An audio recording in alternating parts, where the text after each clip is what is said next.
tak mengabdikan diri kepada Allah pun nikmat daripada Allah Subhanahu wa taala.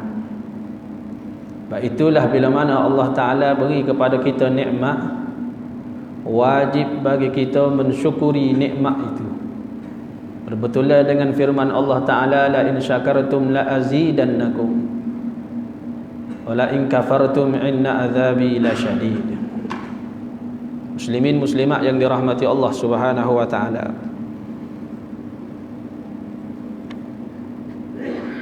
Bila mana manusia itu mengecapi nikmat Allah, lazatnya nikmat Allah, nikmatnya nikmat Allah, lalu mereka terlupa, setengah daripada manusia terlupa kepada Sang yang memberi nikmat. Setengah daripada tanda mensyukuri nikmat, kita menggunakan nikmat yang diberi kepada perkara yang Allah Ta'ala redha. Itu setengah daripada tanda, bukan hakikat syukur. Setengah daripada mensyukuri nikmat, menggunakan nikmat kepada perkara yang Allah Ta'ala suka. Setengah daripada tanda. Adapun hakikat, jaga orang sapa kepada hakikat syukur yang sebenar. Sebab itulah Nabi Daud alaihi salam, dia kata, ya Allah, aku tidak mampu mensyukuri nikmat-Mu. Sekiranya aku mengucap Alhamdulillah sebagai tanda syukur, ya Allah, tidak dapat tidak aku kena ucap kali yang kedua. Kerana ucapan Alhamdulillah pada kali yang pertama itu nikmat daripada-Mu, ya Allah. Untuk mensyukuri ucapan kali yang kedua, aku kena ucap kali yang ketiga. Untuk mensyukuri ucapan kali yang ketiga, aku kena ucap kali yang keempat. Berterusan, ya Allah, aku tidak mampu mensyukuri nikmat-Mu. Semua ibadat yang kita buat, termasuklah semaya berjemaah, menuntut ilmu, baca Quran, berzikir, hubungkan silaturahim, melakukan segala amalan-amalan yang sunat, semua itu nikmat daripada Allah. Tak ada seorang pun yang mampu sampai kepada hakikat syukur yang sebenar, kerana menunjukkan amal itu pada Allah, melaksanakan ibadat kepada Allah pun nikmat daripada Allah. Melainkan di dalam hatinya, ada di dalam hatinya, kata Allah Ta'ala kepada Nabi Daud alaihi salam, ya Daud, engkau merasakan tidak mampu mensyukuri nikmatku, itulah tanda sebesar-besar syukurmu kepadaku. Rasa di dalam hati sifat fakir, senantiasa berhajat kepada Allah. Tiap perbuatan yang kita buat semua tak lepas daripada pertolongan Allah. Tiap pekerjaan yang kita laksana semua tidak terlepas daripada pertolongan Allah, pilihan daripada Allah. Rasa dalam hati rasa kurang, masih lagi kurang amalan nak balik bertemu Allah. Rasa dalam hati tu fakir, rasa dalam hati kurang, hina, lemah dan dhaif, maka bila mana terhias di dalam hatinya setiap saat kelima-lima sifat hamba itu, maka sampailah ia kepada martabat hakikat syukur yang sebenar pada Allah Subhanahu wa taala. Muslimin dan muslimat yang dirahmati Allah, sama-samalah kita menghiasi hati kita dengan sifat-sifat yang mahmudah, sifat-sifat yang terpuji. Semoga kita tergolong di kalangan mereka yang muhsinin, sentiasa berbuat baik, mereka yang mukhlisin, sentiasa ikhlas pada Allah, mereka yang senantiasa mendekatkan hatinya kepada Allah Subhanahu wa taala, insya-Allah. Jadi alhamdulillah malam ni dapat kita bertemu, ibu kali pertama ni di masjid kota ni, Masjid Al-Fatah. Sakit mata tu, sipit-sipit sebelah tu sakit mata. Malam ni insya-Allah kita muzakarah kitab, muzakarah satu hadis Nabi SAW. insya-Allah ada tempiah daripada barakah tua kitab. Ada tak kata kitab Misbahul Munir, bicara kitab ni asal kitab Misbah, kitab bab usuluddin, cara bab usuluddin, bab pegangan hati. Tapi syukur saya Tengok dalam kitab ni ada beberapa hadis yang boleh kita kongsi, insya-Allah kita kongsi.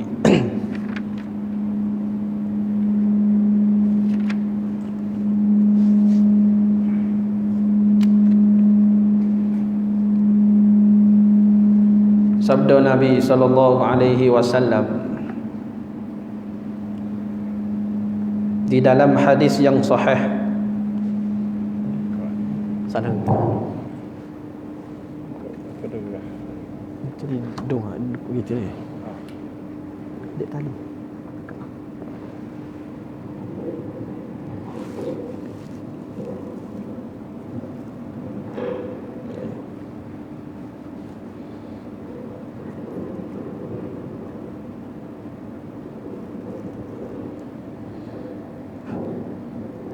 Sabda Nabi di dalam hadis yang sahih, boleh deh?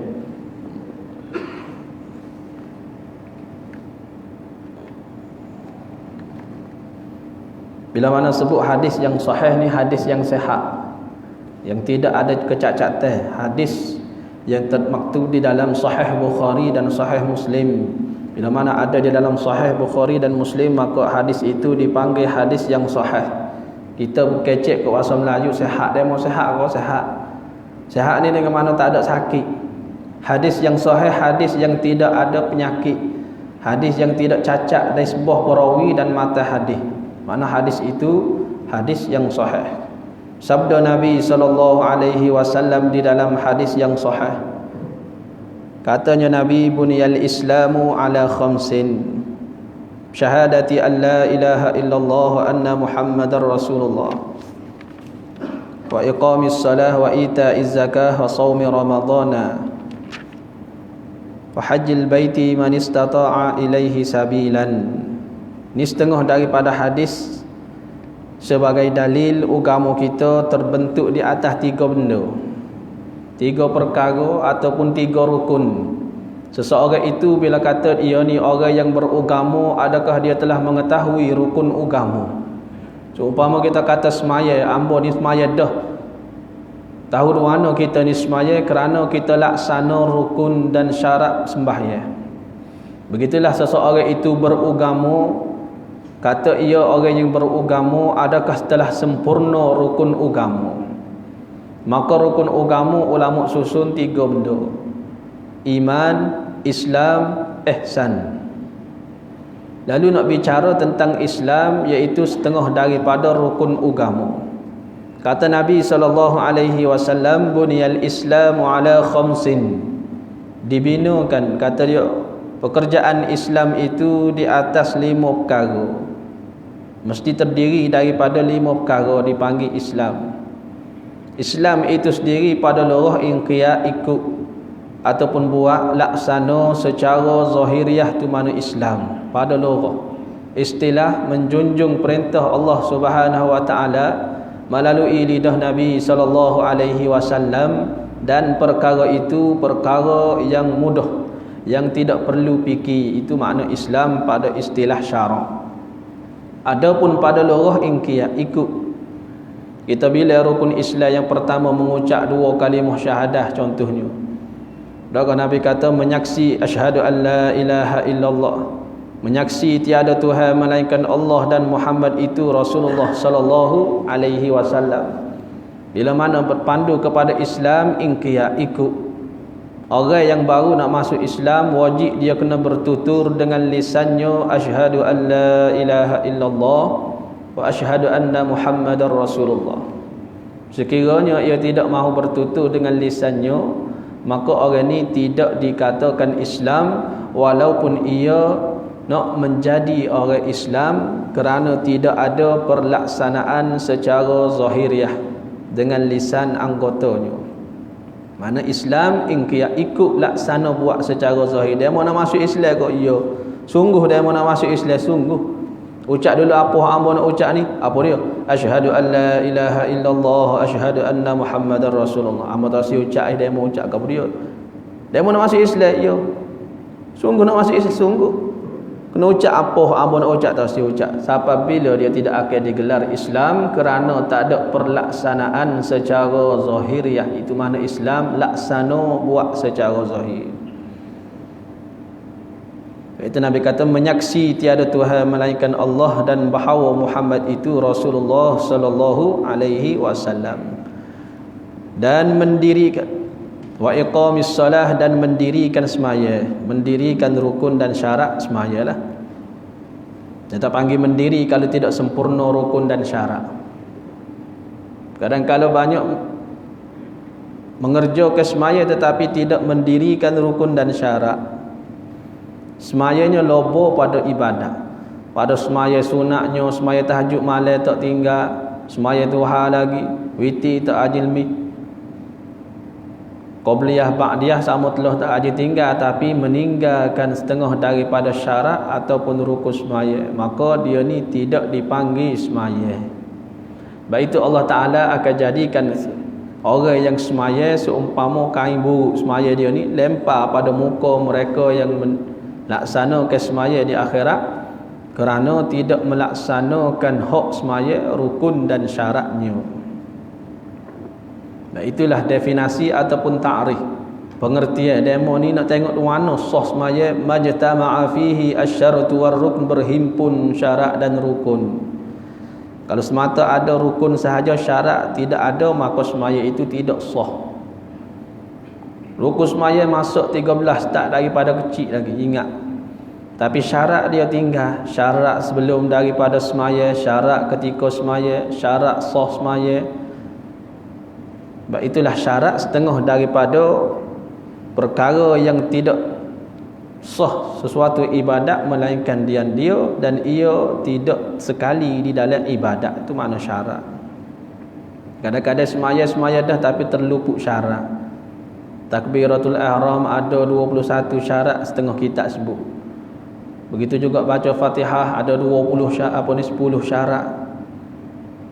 Di dalam rokok ada 3 iktidal, ada 4 syarat. Kadang-kadang ingat dah masuk dah rukun, syarat tu tinggal, tak panggil mendiri ke semaya.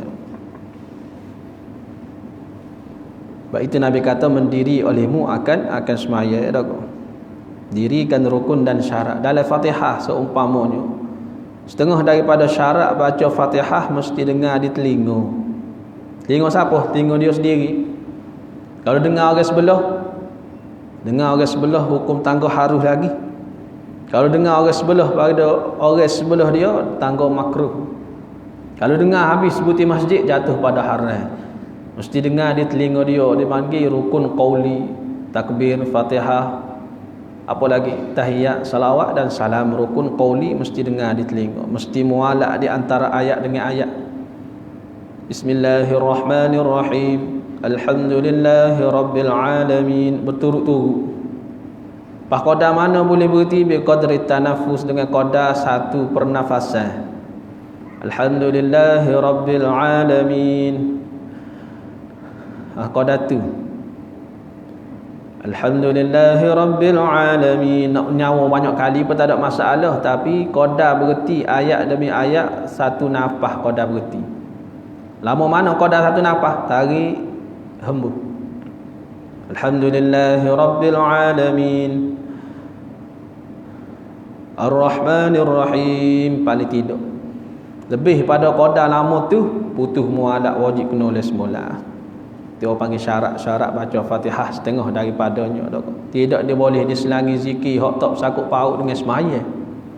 Kadang-kadang bersing alhamdulillah, musim-musim pia pakai kau ni kan, masuk dalam lebih-lebih hidung berasa bersing. Alhamdulillah, tengah-tengah baca Fatihah putus mualak, wajib kena oleh semula Fatihah. Ataupun terkejut, Allahu Akbar. Tak boleh nyebut zikir hak sakut dengan semaya, tak ada masalah. Zikir hak sakut paut dengan semaya seumpama amin.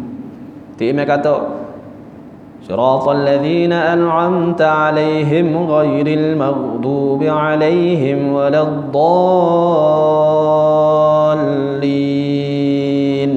Dia dengar Imam kata waladdallin, dia tengah baca Fatihah, sunat mengucap amin bersama dengan imam. Tapi kena dengar lah, kalau tak dengar tak sunat.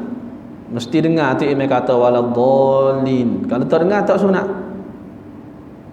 Kalau semaya Jumaat mikrofon rosak Imam baca Fatihah dalam ni, makmum luar, Musim-musim ni jarak dah kau keluar mak. Lalu imam baca Fatihah dia tak dengar apa.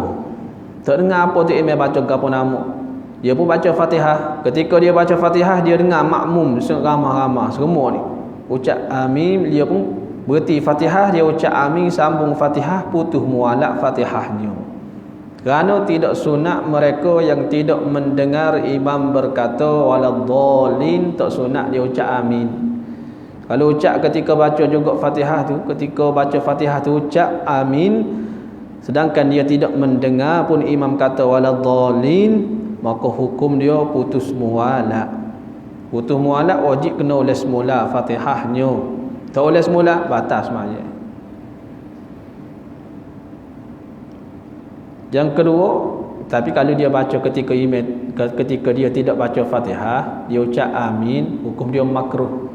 Tak dengar tu imam kata waladdallin, tapi dia duduk belakang tu dengar jugalah makmum ramai-ramai ucap amin, dia ucap juga, hukum dia makruh. Kerana benda yang tidak sunat.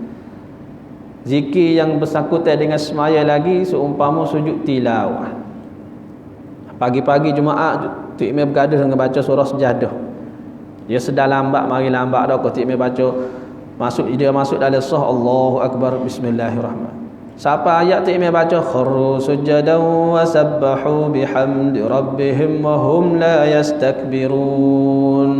Maka tu imam turun sujud tilawah. Dia wajib muafakat pada buat. Dia tengah baca Fatihah pas lagu mana, turun sujud tilawah bersama dengan imam, baca sajada wajhiya lillazi khalaqahu, dalam sujud, bangkit daripada sujud tak ada masalah. Orang panggil bersangkutan dengan semaya.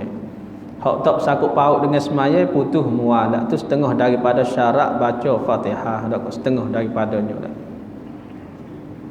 Itu Nabi kata diri olehmu akan semaya dengan makna mendirikan rukun-rukun semaya. Mendirikan rukun dan syarat-syarat. Dalam rokok pun ada syarat. Apa dia syarat rokok? Mesti selepas sempurna baca Al-Fatihah. Lepas sempurna baca Al-Fatihah. Dia kadang-kadang waladdallin, lin tu dalam rokok. Fatihah sempurna bacaannya ketika qiyam. Qiyam berdiri betul, tu makna qiyam. Tiba-tiba gaduh dengan semaya, nak semaya cepat, waladdallin subhana rabbiyal azim. Lin dalam rokok tak jadi rokoknya, kerana syarat rokok selepas sempurna bacaan Fatihah. Tiba-tiba tak sempurna bacaan Fatihah, tak jadi, bangkit semula. Itulah syarat bagi rokok, setengah daripadanya sempurna selepas sempurna bacaan Fatihah, dan syarat bagi rokok lagi mesti tunduk kerana hendak rokok. Jangan tunduk kerana lengah belakang. Tak sakit belakang tunduk. Bob dan molek tu imam rokok, kita pun rokok kerana nak menghilang sakit belakang, bukan niat kosak nak rokok. Itu tak jadi rokok sedemikian dah. Mesti rokok niat kosak untuk rokok. Tidak pun sama, dia ada syarat-syaratnya, adalah di dalam kitab-kitab sebut dah. Sebab itulah Nabi kata dirikan semaya, mana mendirikan rukun dan syarat. Sami Allahu liman hamidah, i'tida Rabbana lakal hamd hamdan tayyiban katsiran mubarakan fih, tambah sedikit zikir selepas daripada apa ni, sami Allahu liman hamidah Rabbana lakal hamd, besar pahala. Satu ketika seorang Arabi dia datang semaya di masjid Nabi. Pada semaya Nabi tanya, mau baca apa nama dalam i'tidal? Arabi kata, aku tak baca apa-apa ya Rasulullah, cuma lebihkan puji pada Allah. Apa yang kau baca? Hamdan tayyiban katsiran mubarakan fi. Kenapa ya Rasulullah salah kau? Ni benda bid'ah ni. Benda hak Nabi tak buat ni.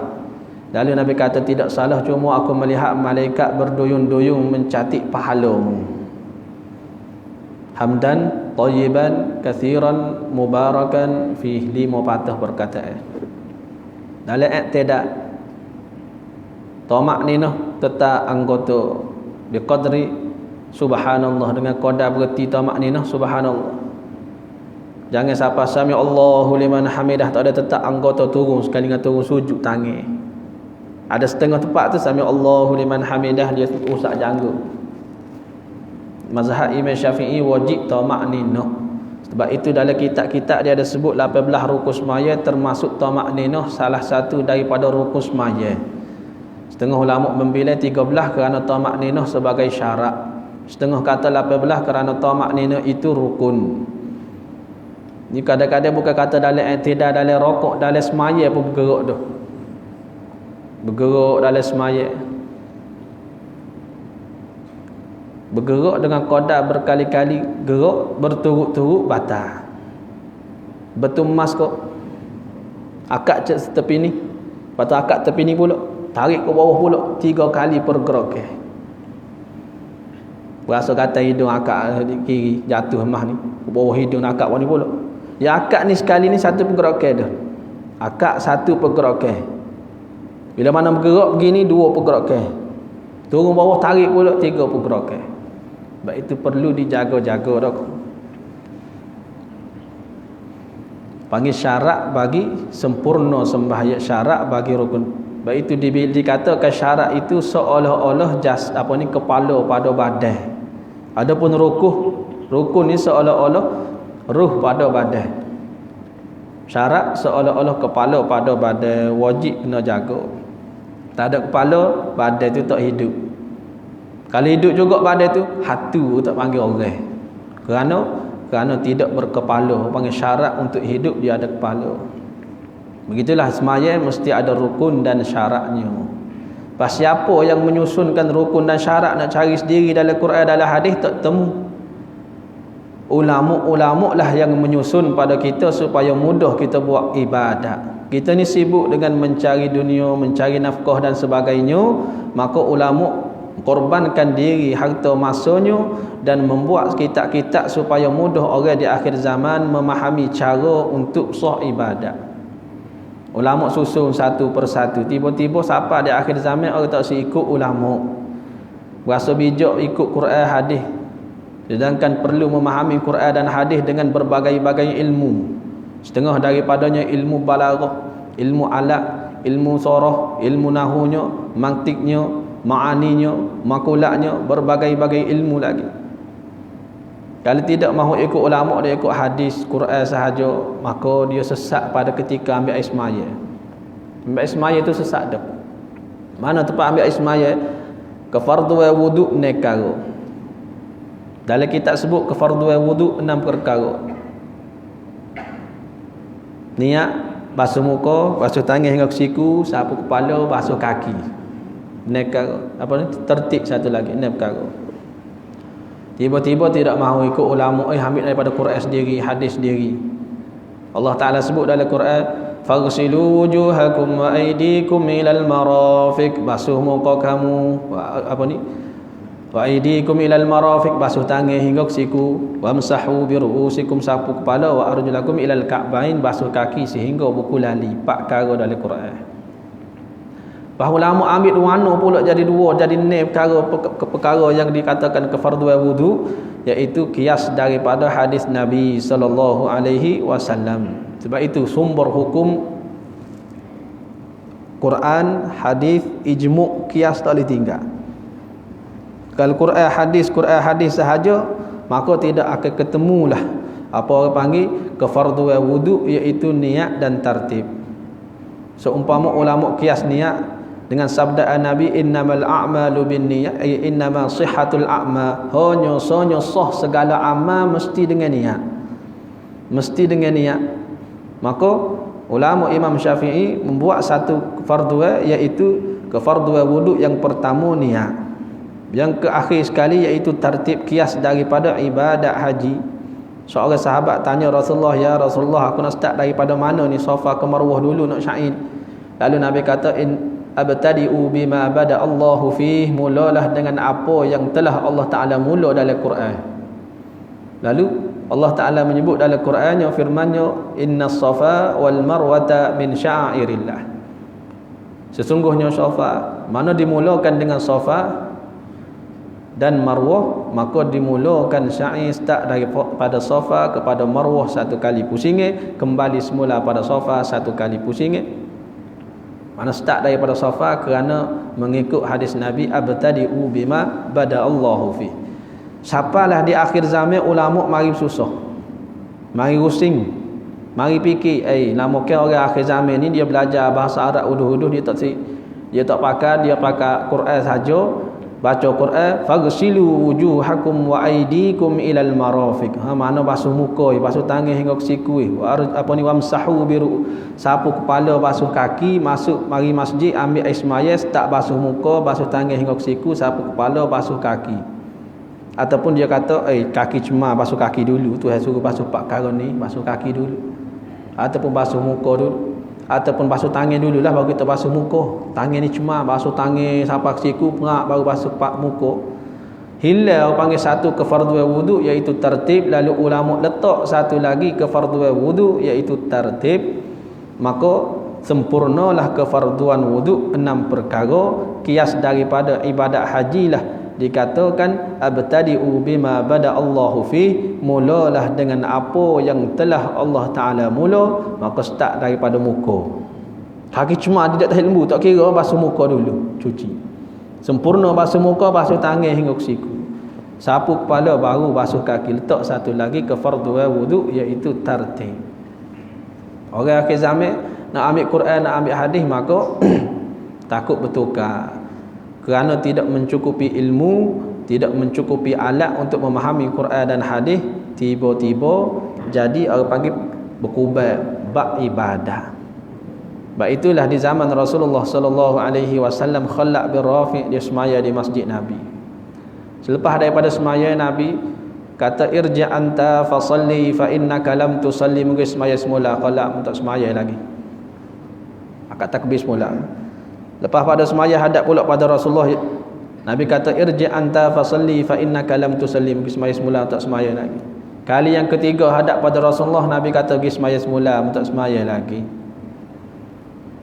Lalu Khalaq kata, ya Rasulullah, ni modam pandah ni setakat ni. Lalu Nabi kata, idza kuntum ila salah, bila mana engkau mendirikan semaya, fakabbir summa qra' bi Fatihatil kitab. Ulama ambil daripada hadis ni dan beberapa hadis yang lain, susun-susun jadilah rukun-rukun semaya dan syarat-syarat bagi rukun. Menunjukkan semaya ni dia ada syarat, dia ada rukun. Sempurnalah semaya seseorang. Termasuklah dalam hadis Nabi, diri oleh muakkil semaya, mendirikan rukun dan syarat-syaratnya. Lalu siapa yang menghuraikan satu persatu? Ulama-ulama, kerana mereka mencukupi ilmu, mencukupi alat. Supaya orang nak pergi ke laut, kalau orang nak pergi ke laut tak dapat tidur, dia kena ada perkakas dia. Dia kena ada tekong mudi kapal tu, dak atas tingkat atas sekali. Dia ada dengan pukaknya, dia ada bekalan makanannya, minyak kapalnya, air batu nak menahan sikit tak suwi rosok masuk sampai darat. Mesti ada lapus semua. Bila mana pasal ketika di lautan, di tengah malam, tiba-tiba dia tidak ada apa-apa, dia ada kapas buah.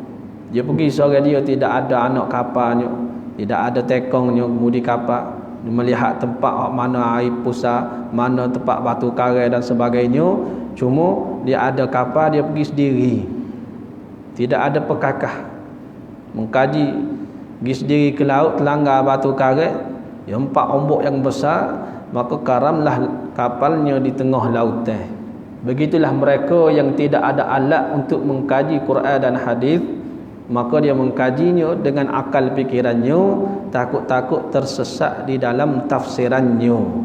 Sebab itulah ikut mereka yang telah mempunyai ilmu, yang telah dianugerahkan oleh Allah Subhanahu Wa Taala untuk mengkaji Quran dan hadis dan menyusun kepada kita supaya mudah kita beramal ketika lebih-lebih lagi di akhir zaman ini, insya-Allah. Dan mendiri kesemaya dan mengeluarkan zakat, samalah mengeluarkan zakat itak. Tidak panggil mengeluar kalau tidak kepada asnah yang lapai. Kalau bagi kepada yang tidak asnah, wajib kena ambil semula pemberian dia itu dan bagi kepada mereka yang layak.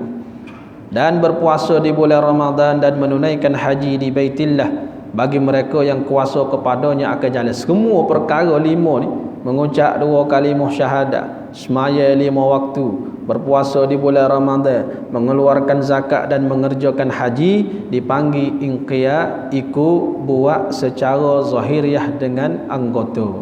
mengucap dengan lisan, laksana semaya dengan anggota tubuh badan. Begitu juga dengan berpuasa menahan diri daripada lapar dan dahaga.